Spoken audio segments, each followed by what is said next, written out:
So actually, no. A better way to describe it is like a dumbbell that someone shoved one end up my...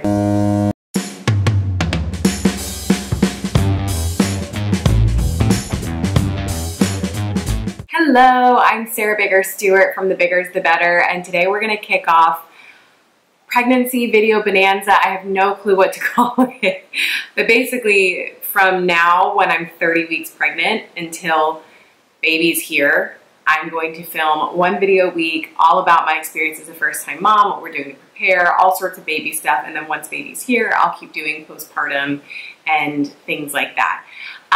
So we're gonna kick it off today with something that I've been talking to anybody who will freaking listen about, which is all of the shit that has happened to my body that I was not prepared for with pregnancy. And I feel like I was prepared for a lot. Let's get into it. Quick disclaimer, these are just things that have happened to me, and then upon Googling and talking to my midwives, they're very normal, and I just was not prepared. Because you have not experienced these things or have experienced things I'm not talking about, it's not a concern. Everybody's pregnancy is totally different. Okay, so like I said, I feel like I was prepared for a lot. I've been around a lot of pregnant women. I've done a lot of research, and still there have been so many things that threw me for a freaking loop. So let's dive into it. All right, number one, probably one of the weirdest things for me personally has been the leaky boobs. So obviously I know boobs leak once your milk comes in and you're breastfeeding, but I have been around a lot of pregnant women, and none of the ones I know dealt with leaking during pregnancy. And I will never forget sitting there on my couch. It was probably like 19 weeks. And I felt something cold and wet. I just kind of like jumped and looked at my husband, and then I had like this wet patch, and it was just growing. And probably 3 or 4 days a week, I get these wet patches on my shirt, if I'm braless, of leaky milk, except it's not milk, it's colostrum. And I was so not prepared for this. I'm someone who loves to be braless, so I've had to really be picky and choosy about what I wear braless. Certainly could not be going braless and just like anything, because if some fabrics, if you leak, it just like... So this has been crazy. I feel like a freaking dairy cow, and I'm not even producing the dairy yet, if you know what I mean. So shocking. Honestly shocking. My midwife said it's totally normal, so I'm just rolling with it. All right, the second thing. I have turned into a she-beast. Maybe I am just turning into like a straight-up animal between the leaky milk boobs and the hairiness. I have been so unprepared. My eyebrows are growing crazy fast. My like chin and mustache hair is taking on a life of its own. Like I use a tinkle razor to get rid of it, and I have to use it like every other day or else it is visible. And then my stomach, like my legs, everywhere that I've had peach fuzz, because I'm not a hairy person, I'm just a blonde body hair person, thank God, because otherwise I would be so visibly hairy. There's nothing wrong with that, but I'm counting it as a blessing. It has gotten tenfold. Like even my husband, we were talking about how much peach fuzz I have now, and he was like, we were getting ready one morning, and he was like, dude, you've got peach fuzz on the side of your boob now. Like, it's just everywhere, and I'm trying to not take it for granted or be upset about it, because I know that postpartum, all my hair is gonna like fall out.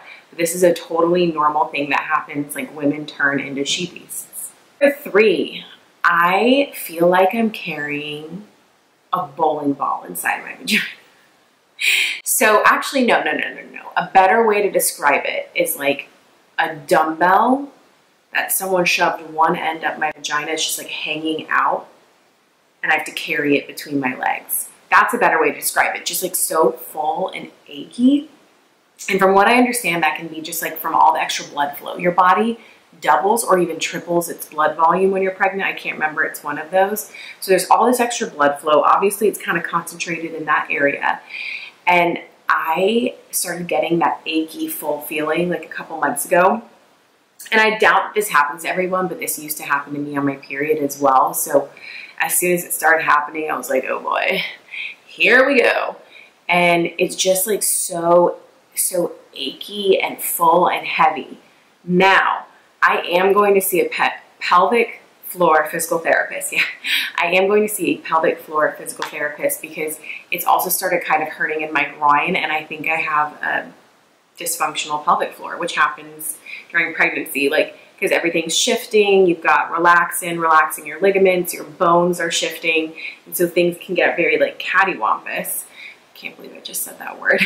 But yeah, and so I'm not here to tell you that like extreme heaviness or groin sensitivity and achiness is normal, but feeling like heavy and full and like a little swollen totally is, and it is really thrown me off.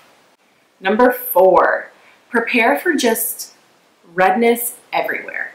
My face gets splotchier. Like, I've always had sensitive skin where if I press it for too long, it turns red and will welt up. It's like tenfold that now. I have this weird red rash down the back of my legs. It's not a rash, it's flat. It doesn't itch. It isn't bumpy. I've gone to the dermatologist, but it's just like these red patches. And again, it's probably related to all the blood flow, but so much weird stuff happens to your skin during pregnancy. It just gets like red and sensitive and itchy. So we've had to really dial back like my skincare routine and the products I'm using to make sure I'm not irritating my skin. But if I sit, like when I stand up from this, basically from filming, my butt and my legs are going to be solid red from the pressure because my skin is just so much more sensitive now, and that's everywhere. My stomach, my butt, my legs, my face, everywhere. Number 5, bleeding gums. So I noticed that my gums were like puffier and more sensitive, and I was almost like very aware of them. And I'll be honest, the first trimester I had really bad oral health, oral hygiene because I was so sick. I had such bad nausea and morning sickness, but all day that like brushing my teeth would trigger me to throw up. So like I really did not take good care of my teeth the first trimester. But then I Googled it because I was like, I don't think this is normal. And it is normal for pregnancy. Something causes your gums to swell up. They bleed easier if you're flossing. And then one of my girlfriends who's also pregnant said that the other day. She's like, I think she was 12 weeks when she told me. She was like, I don't know, my gums just keep bleeding when I'm flossing and feel really irritated. And I'm like, I feel you. That's normal. I've read about it. So I don't know how to explain it. I can like feel them and they're inflamed, and I'm just kind of like waiting until baby's here to go into the dentist because I feel like going in right now is not a true picture of my oral health because they're just like falsely puffed up. All right, number 6. Crotch lightning. So I read about this on one of the apps, like What to Expect or something, when I was probably like 8 weeks pregnant. I read about how crotch lightning is a thing, and I didn't really think about it because I don't know, I was like, that's so far away. Well, okay, I blinked and now I'm 30 weeks pregnant and the crotch lightning has set in, and it's exactly what it sounds like. It's not so painful that you like, you know, can't do anything about it or like that it completely shocks you, but it does kind of like stop you in your tracks for a second, like, ooh. And it can be anywhere from like a couple inches below your belly button to what feels like the opening of your hoo-ha. And it's this very sharp, lightning strike, crawling, sharp pain sensation that just like flashes and then goes away. And it's so weird. And the first time I felt it, I was like, that is lightning crotch. Okay, noted. And I'd say it probably happens to me like maybe twice a week now. It's not anything crazy, but I had no idea that I would feel feelings in my lady parts, but I am, and it's normal. All right, number 7, veins. All of my veins, because I'm already like very fair skinned and thin skinned, so you can see all my veins anyway, are like so much more visible and more blue. And I don't have any varicose veins. I'm like looking at my legs right now. I don't have any varicose veins, which are also very common during pregnancy and even inside your vagina. Yes, like that happened to my sister-in-law too. She ruptured a varicose vein inside her hoo-ha while delivering, and they had to stitch that. Anyway, all of my veins are like so much more pronounced now because of the extra blood flow. And even my stomach, like my back, my wrists, like I'm so much more aware of all of my veins and I see them so much more clearly, and it's kind of creepy. Maybe someone who has much tanner skin or much thicker skin than me wouldn't be dealing with this, but from what I've Googled, totally normal phenomenon, and so I'm happy I'm not dealing with the varicose version because I've got enough shit going on with my body right now. Okay, this next one. Stock up on extra panties. Do your laundry more frequently, whatever you gotta do, because the discharge is unreal. It's unreal. Like, I noticed probably halfway through my pregnancy that I was discharging a lot more. I did not like the way that I used that as a verb. Anyway, I noticed I was producing a lot more discharge, and it was a different texture. And okay, I don't want to be gross, but I have no boundaries. I'm sharing this with you. It smelled a little different too, not bad, just different. And again, my midwife said completely normal because of pH differences and things like that. But your body produces more because you've got all the hormones and stuff going on. And the pH is different, so the texture or smell might be a little bit different, but it shouldn't be like bad or foul smelling. If that happens, go, see your practitioner, because you might have like a regular gynecological infection. So I was not prepared for that. I change my underwear midday now, and that was never a thing for me in the past. So if you're someone who naturally has heavier discharge anyway, just buckle up, buckle up, because it gets intense. Okay, number 9. I had no idea that you spend like half of your pregnancy congested, feeling like you have a morning cold or like a bad hangover. Just everything is stuffy and foggy and lightly congested, just enough to make you miserable, but not enough where you're like, I can't work or I can't function. So you go about your, regularly scheduled day, just like kind of with a light cold all the time. Waking up sucks because you're like, I can't breathe. My ears are a little, clouded over or whatever, and it's totally normal. So that's cool. Like, everything just kind of falls apart a bit. Okay, last one in no particular order, so it's not like this is the best or most shocking that I saved for last. Leg cramps and foot cramps, just cramps in general.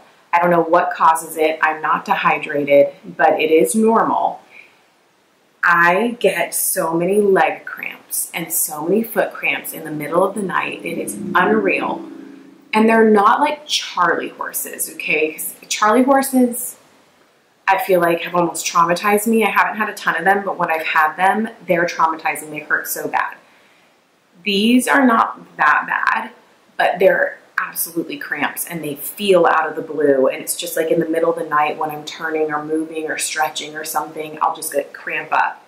And I was so not prepared for that because, I don't know, no one ever told me to expect that, but I guess just add it to the laundry list of things that happen that make getting sleep harder as a pregnant woman. My God, it is so challenging between having to like flip your stomach over, like, there's no such thing as rolling over. You have to push and pull and use your momentum and use your legs, and feeling round ligament pain and not being able to sleep on your back or stomach if you're one of those kinds of sleepers like I am, peeing all the time. Like, there are just so many barriers to good sleep in pregnancy, and the cramping is one of them. All right, guys, that wraps up 10 things I was shocked to experience physically during pregnancy.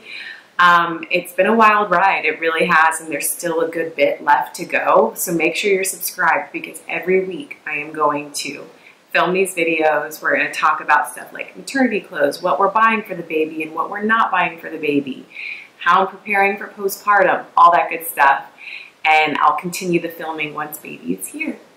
I hope you guys enjoyed this, found this helpful. Let me know if there's anything that you've experienced that I did not mention in the comments below. Bye, guys.